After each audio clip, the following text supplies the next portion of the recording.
Hello students, మనం chapter 2లోకి వచ్చేసాం కదా.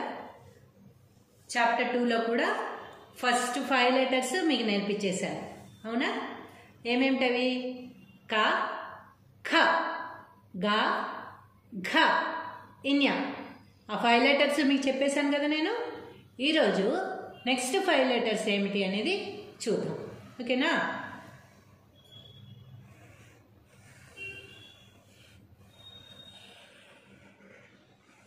చ,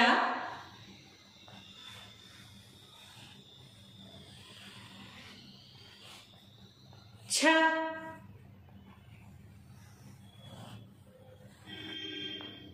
జ,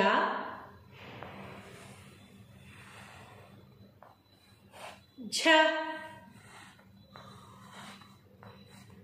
ఇని. ఏమేమన్నాను? ఫస్ట్ లెటర్ చ,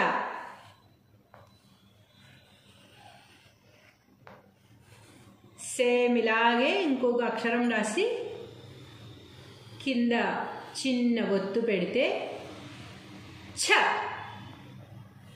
ఈ రెండు ఒక అక్షరం రాయవలసిన చోట ఇంకొక అక్షరం రాయకూడదు. ఇది రాయవలసిన చోట ఇది మాత్రమే రాయాలి, ఇది రాయవలసిన చోట ఇది మాత్రమే రాయాలి. ఇది రాయవలసిన చోట ఇది, ఇది రాయవలసిన చోట ఇది ఏమాత్రం కూడా రాయకూడదు. రాస్తే అర్థాలు మారిపోతాయి, చదవడానికి కూడా ఏమీ బాగుండదు. జ, ఈ అక్షరం ఎక్కడన్నా చూసినట్టుందా మీకు? ఓ, ఓ కదా, ఇది ఫస్ట్ ఓ రాసాం. ఓ రాసిన తర్వాత మనం రెండో ఓకి ఏం చేసాం? పైన అర్ధచంద్రాకారం ఇచ్చాం. ఇప్పుడు అదే ఇక్కడ మధ్యలో నుంచి అర్ధచంద్రాకారం కింద నుంచి ఇచ్చినట్టయితే జ. ఓ రాసి మధ్యలో ఇలా ఇవ్వాలంతే, కొమ్ములాగా. జ, చ, ఛ, జ. ఝ చూడండి, మీకు క, ఖ, గ, ఘలో కూడా ఇలాంటిదే. ఇక్కడ ఒక చిన్న అక్షరం వచ్చి రెండు కొమ్ములు తలకట్టి ఒత్తు వచ్చాయి, అవునా? దీనికి ఏమిటంటే సున్నాకి టచ్ చేస్తూ తలకట్టు వస్తుంది. మన ఘాకి సున్నాలు పెట్టినా ఇలా కొమ్ములు పెట్టినా దూరంగా పెట్టాం తలకట్టు, ఈ ఒత్తు కూడా ఇక్కడ పెట్టాం. కానీ దీనికి పెద్ద సున్నా పెట్టి తలకట్టు టచ్ చేస్తూ పెట్టి రెండు కొమ్ములు ఇచ్చి రెండు కొమ్ములకి మధ్యలో ఒత్తు వచ్చినట్టయితే ఇది ఝ. ఝరి, ఝుమ్ ఝుమ్ ఇలాంటి మాటలు ఆ అక్షరంతో మొదలవుతాయి అన్నమాట. ఝ. ఇది చూడండి ఎంత సింపుల్. ఈ నేర్చుకున్నాం కదా. ఈ రాసి పక్కన ప్లస్ గుర్తు పెట్టడమే, చాలా ఈజీ. ఇని, ఇని ఇవి ఎందుకు ఉపయోగపడతాయి అనుకుంటున్నారేమో. పర్టికులర్గా అక్షరం అయితే ఉండదు, కానీ కింద ఒత్తులాగా ఇది ఉపయోగపడుతుంది. ఆజ్ఞ అలాంటివి అక్షరాలకి ఇది ఉపయోగపడుతుంది అనమాట. ఇప్పుడు మళ్ళీ ఒకసారి చెప్పుకుందాం. చ, ఛ, జ, ఝ, ఇని. నాతో పాటు ఒకసారి చెప్పండి. చ,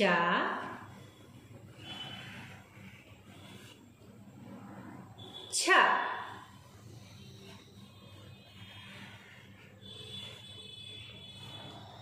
జ,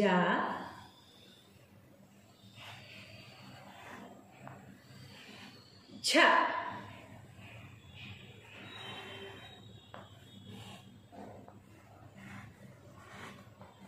ఇని. పలకడం ఎలా పలుకుతున్నానో తెలుసుకోవాలి. రాయడం కూడా మీకు ఎక్స్ప్లెయిన్ చేసి మరి ఒక్కొక్క అక్షరం ఎలా రాయాలి అనేది చెప్తున్నాను. అలా జాగ్రత్తగా విని మనసు పెట్టి చదువుకుంటూ రాసినట్టయితే మిమ్మల్ని మించిన వారు ఇంకెవ్వరూ ఉండరు. ఎప్పుడైనా సరే చదువైనా, రాయడమైనా, చదవడమైనా, లేకపోతే ఇంకే పని చేసినా సరే మనసు అనేది ఆ పని మీద మాత్రమే ఏకాగ్రతతో ఉండాలి. అప్పుడు మనకు అది డైరెక్ట్గా మైండ్లోకి వెళ్ళిపోయి లైఫ్ లాంగ్ గుర్తుపెట్టుకోవడానికి వీలుగా ఉంటుంది. ఒక సంగీతమే అవ్వని, నాట్యమే అవ్వని, కవిత్వమే అవ్వని, ఏదైనా సరే మనం మనసు పెట్టి చేసినట్టయితే వంట చేయడం దగ్గర నుంచి బట్టలు ఉతకడం, వంటలు తోమడం, ఏ పనైనా కూడా మనం మనసు పెట్టి చేసినట్టయితే ఎంతో చక్కగా ఆ పనులు మనకి ఈజీగా వచ్చేస్తాయి, లైఫ్ లాంగ్ కూడా గుర్తుంటాయి అన్నమాట.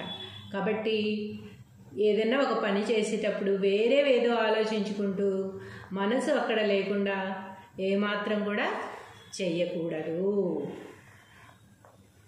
ఏ పని చేస్తున్నామో దాని మీద మాత్రమే మనసు లగ్నం చేసి ఉంచాలి. అలాగే ఈ అక్షరాలు నేర్చుకునేటప్పుడు ఒక్కొక్క అక్షరం ఎలా పలుకుతున్నామో విని చక్కగా పలుకుతూ రాసినట్టయితే ఎంతో ఈజీగా వచ్చేస్తాయి అన్నమాట. చ ఛ జ ఝ ఇని, చ ఛ జ ఝ ఇని, చ ఛ జ ఝ ఇని. మీకు ఇక్కడ ఒక ముఖ్య విషయం చెప్తాను. మేము నేర్చుకునేటప్పుడు ఎలా ఉండేవంటే అక్షరాలు చా తర్వాత చా రాసాం కదా, అక్కడ చా రాసాం కదా మామూలుగా.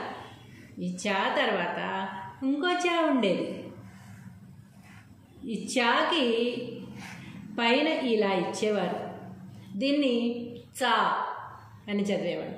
అంటే చాప అలాంటి వాటికి ఈ అక్షరం మాత్రమే ఉపయోగించేవాడు అనమాట. ఇప్పుడు ఈ అక్షరమే ఉపయోగించేస్తున్నారు. ఈ అక్షరాన్ని అక్షరాల్లో నుంచి తొలగించారు. ఇప్పుడు ఇది లేదనమాట. దీని తర్వాత మాకు ఛ అనే అక్షరం వస్తుంది. ఇది మామూలుగానే ఉంది కనుక ఛ అంటే కదా మనం అలాంటి అక్షరానికి ఇది ఉపయోగిస్తున్నాం. ఛ మాత్రమే ఇప్పుడు మనం ఉపయోగిస్తున్నాము. ఈ ఛ అనే అక్షరం తీసేశారు. ఇదివరకు చ చ ఛ అని నేర్పించేవాళ్ళు మాకు. అలాగే జా కూడా జా ఉండేది, మళ్ళీ జా రాసి పైన ఇలా ఇచ్చేవారు, దాన్ని జా అనేవాళ్ళం.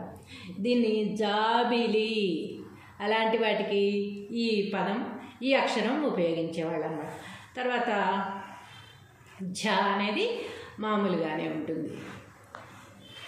తర్వాత చ చ ఛ జ జ ఝ చాప జాబిలి అలాంటి వాటికి ఈ అక్షరాలు ఉపయోగించేవాళ్ళు. ఈ రెండు అక్షరాల మధ్యలో ఇప్పుడు ఇవి తీసేశారు కనుక చాపో తెలీదు చాపో తెలీదు, రెండింటికి ఒకటి అక్షరం. ఇప్పుడు చాపని పలుకుతున్నారా చాపని పలుకుతున్నారా కూడా అర్థం కాకుండా ఈ అక్షరాన్ని మాత్రమే ఉపయోగిస్తున్నాం. ఇప్పుడు చాపైన ఇదే అక్షరం, చాపైన ఇదే అక్షరం అనమాట. అలాగే జా కూడా జాబిలి అయినా ఏదైనా కూడా ఇదే అక్షరాన్ని ఉపయోగిస్తున్నాం, కానీ ఈ అక్షరాన్ని అక్షరాల్లో నుంచి తొలగించారనమాట. అలా కొన్ని అక్షరాలు తొలగించగా మన భాష అనేది అక్షరాలు 56 అక్షరాల నుంచి 52 అక్షరాలకి వచ్చేసింది. 4 అక్షరాలు మనకి తెలిసి తొలగించారు. అంతకుముందు ఇంకెన్ని ఉండేవో ఎన్ని తొలగించారో అనేది తెలియదు. నాకు తెలిసినప్పటి నుంచి ఇలాంటి కొన్ని అక్షరాలు, కొన్ని ఊ ఊ అరు అరు తర్వాత అలు అలు అని 2 అక్షరాలు ఉండేవి. ఇవి కూడా ఉపయోగించేవాళ్ళం. ఇలా ఉండేవి అక్షరాలు. ఈ 2 కూడా భాష నుంచి తొలగించడం జరిగింది. ఆల్మోస్ట్ బండిరాని తొలగించినట్టే లెక్క, కాకపోతే ఇంకా తీసేయలేదు, అది ఉంది. 1 2 3 4 అక్షరాలు తొలగించేశారు. 56లో 4 పోతే 52 మాత్రమే ఉన్నాయి ఇప్పుడు. కాబట్టి ఈ పాత అక్షరాలు కూడా ఉన్నాయి. ఎక్కడన్నా మీకు ఇలాంటి అక్షరాలు కనపడినట్టయితే ఇవి మన భాషలో లేవే, ఎలా వచ్చాయి, వాళ్ళు తప్పు రాశారు అని అనుకోవాల్సిన అవసరం లేదనమాట. ఈ అక్షరాలు కూడా మన భాషలో ఉన్నాయి. ఇది పాత వాళ్ళు బాగా పాత పుస్తకాలు చూసినట్టుంటే గ్రంథాలలో మీకు ఈ అక్షరాలు లభిస్తాయి అన్నమాట. అలాంటప్పుడు మీరు ఆ పుస్తకాలు చదివినప్పుడు అరే ఈ అక్షరాలు ఎక్కడి నుంచి వచ్చాయి, మన భాషలో లేవు కదా, ఇలా రాశారేంటి, ఇది తప్పు అని మీరు అనుకోకూడదు. అదే కరెక్ట్. ఎందుకంటే ఈ అక్షరాలు వచ్చిన చోట ఇవే ఉపయోగించేవాళ్ళు కనుక మీరు ఇవి కూడా లెక్కలో వేసుకోవాలి.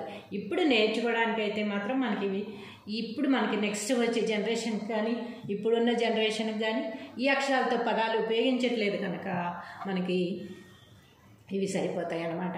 చ ఛ జ ఝ ఇన్ ఈ 5 అక్షరాలు చక్కగా నేర్చేసుకోండి. రేపు ఇంకో కొత్త అక్షరాలతో ఇంకో 5 అక్షరాలతో మీకు నేర్పించడానికి నేను సిద్ధంగా ఉన్నాను. ఓకేనా? Bye bye friends.